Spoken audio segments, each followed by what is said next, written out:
เลิกเลยเดี๋ยวนี้นะ ความจบความจบ ตักน้ำเลยครับ ทำอย่างไรที่หนึ่งต้องสามัคคีสองต้องมองแรงสายให้น้ำให้หลานท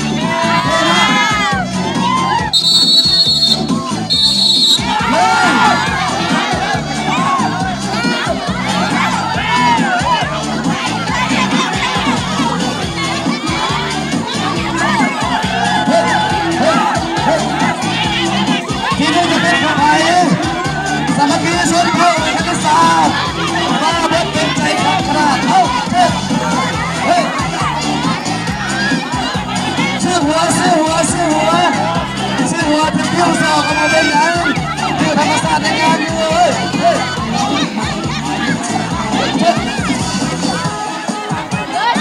เอาเติมน้ำเติมไหลนะเอาน้ำก้อนใส่ให้แน่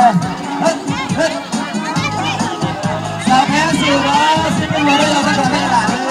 ยจะได้แขกได้เพิ่งนิดหัวได้ไหน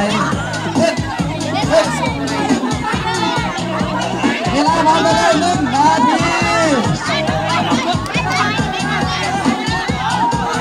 สำคัญที่ความแม่นยำเ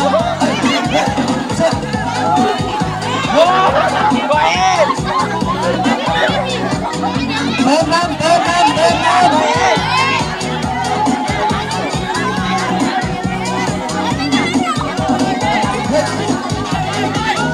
มันอันนี้ก้อยเก็บไหลได้ก้อยก้อย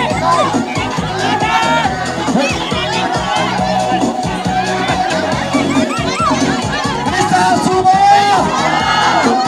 ชนเผ่าสามัคคียาวทั้งหายนะคุณชื่อว่า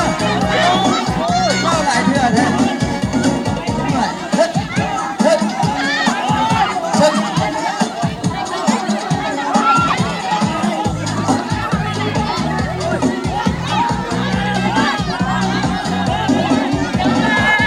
เวลา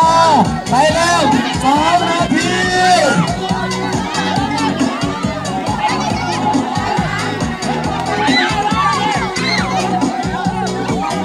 ก้อยก้อย คณิตศาสตร์คือหัวเลยเด้อคณิตศาสตร์เด้อ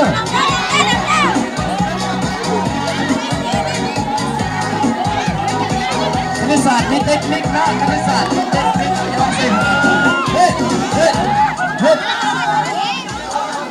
ปีใหม่นะพศ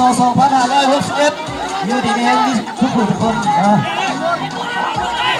เวลา3 นาที